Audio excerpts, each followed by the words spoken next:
Hello বন্ধুরা, এটা আমার কাটিমন আমের গাছ। গাছের বয়স 2 বছর। আজকে আমি এই কাটিমন আমের A to Z পরিচর্যা আপনারা কিভাবে করবেন এবং কখন সার দিবেন, কখন পুনিং করবেন, কিভাবে সার দিবেন, কতটা পরিমাণ সার দেবেন, বিস্তারিত আলোচনা আমি ভিডিওতে তুলে ধরব। তার আগে একটি ছোট কথা না বললে নয়। আমার এই নতুন চ্যানেল আপনারা যারা ইতিমধ্যে সাবস্ক্রাইব করছেন তাদেরকে অসংখ্য ধন্যবাদ। আর যারা এখনও সাবস্ক্রাইব করেননি তারা চ্যানেলটিকে আমার সাবস্ক্রাইব করে বেল আইকনটি অল করে রাখবেন, যাতে পরবর্তীতে আমি কোনো ভিডিও আপলোড করলে আপনারা সবার আগে দেখতে পান। তো যাই হোক বন্ধুরা, আমার এই কাটিমন আমের গাছ গত বছর আমি ফল পেয়েছি। গত বছর গাছের বয়স আমার 1 বছর ছিল, সেই জন্য আমি বেশি ফল নেই। আমি 3 পিস নিয়েছিলাম। আমার পাশাপাশি 2টো গাছ আছে। এই গাছে মুকুল চলে এসেছে, আর তার পাশের এই গাছটাতে আমার মুকুল এখনও আসেনি। এটা আমি এখন মুকুল নেব না, এটা আমি অফ সিজনে মুকুলটা নেব। যার জন্য আমি যা পরিচর্যা করতে হয় সেইভাবে আমি পরিচর্যা করছি। তো যাই হোক, আপনারা যখন গাছে সার দেবেন তো সেই সময়টা কোন সময় দেবেন আমি এটাও বলে দেব। তো তার আগে কিছু কথা আমি বলে নিই, যেটা খুব গুরুত্বপূর্ণ।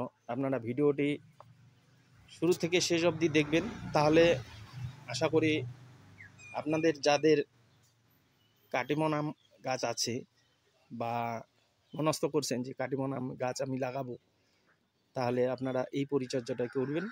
তাহলে হয়তো আপনাদের সাফল্য হবে এবং ফুল ফল অনেক পাবেন। কাটিমন এমন একটি আম যেটা অল টাইমের মধ্যে সবথেকে শ্রেষ্ঠ আম হচ্ছে কাটিমন। এটার খুব খেতে খুব সুস্বাদ এবং আটি খুব ছোট এবং পাতলা। আর এটাও আমি শুনি যে অনেকে বলে যে কাটিমন আম বেশি ধরে না, আর যদিও গুটির সাইজ হয়ে যায় সেই সময় ঝরে পড়ে যায়। তো এইরকম কিছু না বন্ধু, যদি আপনি সঠিক পরিচর্যা করেন তাহলে গাছের যে কার্যক্ষমতা সেই হিসাবে যে কয়টি ফল ও ধরে রাখবে বা ওর যতটা ক্ষমতা তার বাইরে তো যেতে পারবে না, সেই ক্ষমতা অনুযায়ী বা বয়স অনুপাতে যে ফল ধরার ক্ষমতা ঠিক ততটাই ও ফল দেবে। তো যাই হোক, সবার প্রথমে আপনারা মনে করেন যে আম যখন হারভেস্ট হয়ে যায়, আম হারভেস্ট হয়ে যাওয়ার পরে আপনারা গাছ ঠিক পুনিং করে দিয়ে দিবেন। মোটামুটি পুনিং আর কি, ছোটো গাছে তো বড় পুনিং করা যাবে না।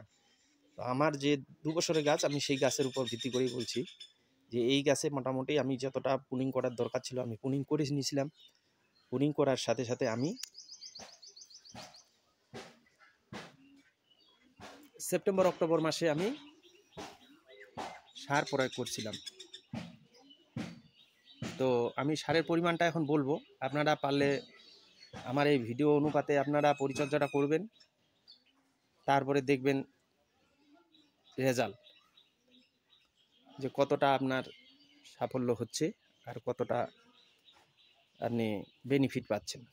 তো যাই হোক, আগে আপনি কিভাবে পরিচর্যা করছেন সেই পরিচর্যাটা রেখে আমি যেভাবে পরিচর্যাটার কথা বলবো সেই পরিচর্যা অনুপাতে আপনারা পরিচর্যাটি করবেন। আশা করি ভালো রেজাল্ট পাবেন। তো যাই হোক, সর্বপ্রথম আমি এটাই বলবো যে সেপ্টেম্বর মাসে আপনি গাছের গোড়া ঠিক এইভাবে রিং আকৃতি, মানে 1 মিটার বাই 1 মিটার দূরত্ব হিসাবে, বা গাছের আপনার যে ক্যানোপি, অর্থাৎ দুপুরবেলা যে সূর্য যখন আমাদের মাথার উপরে থাকবে তখন দেখবেন যে গাছের ছায়া যতটা কভার করে মাটিতে, সেই কভার অনুপাতে আপনি একটা রিং আকৃতি কেটে নেবেন। কেটে নেওয়ার পর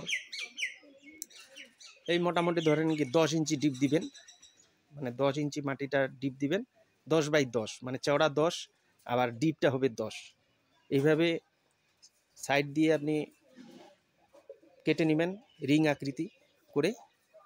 এই যে দেখেন আমি কেটে নিয়েছিলাম, আমি বরাবর এরকম ঠিক এইরকম বরাবর আমি গাছের থেকে, এই যে গাছের থেকে এইরকম বরাবর আমি সার দিছিলাম, সারটা প্রয়োগ করছিলাম।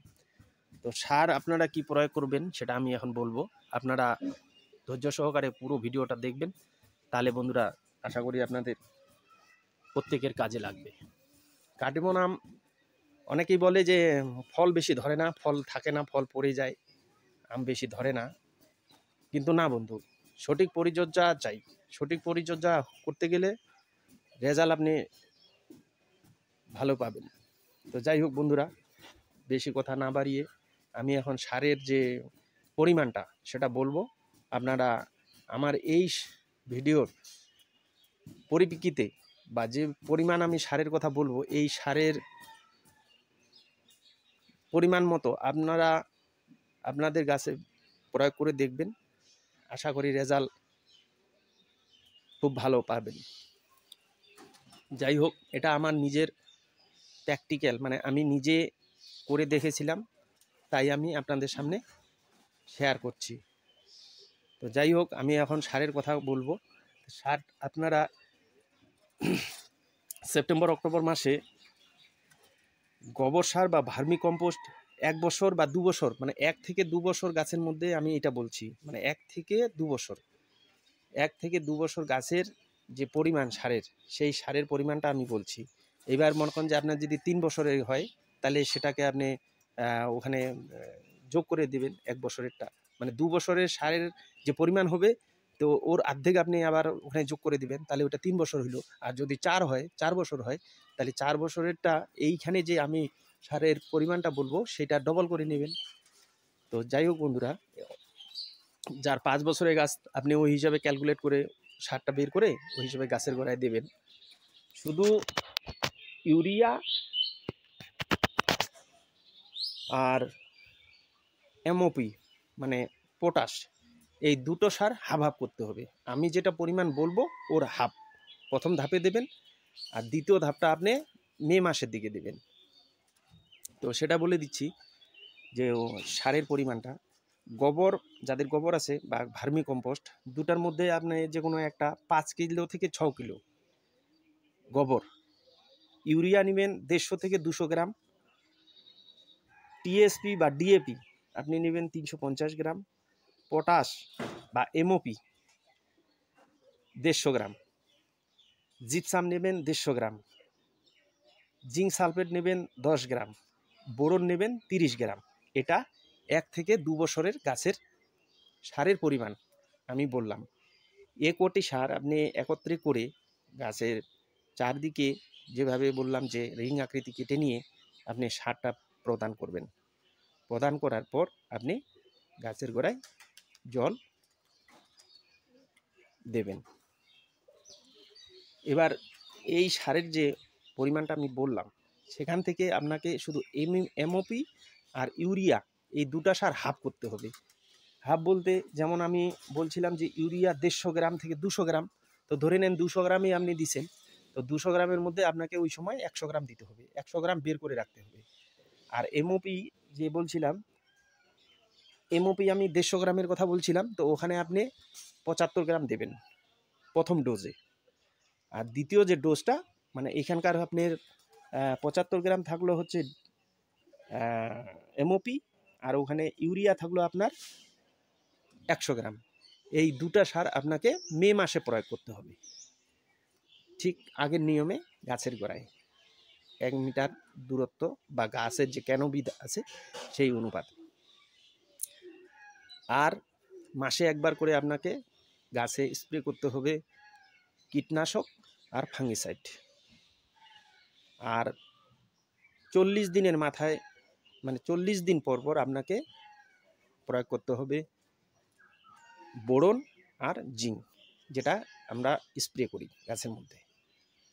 এবার ধরে নেন আমার এইরকম যেরকম আমার মুকুল চলে এসেছে, এটা ঠিক মটর দানা সাইজ হয়ে যাবে যখন, তখন আমি শুধু স্প্রে করব হচ্ছে আপনার কীটনাশক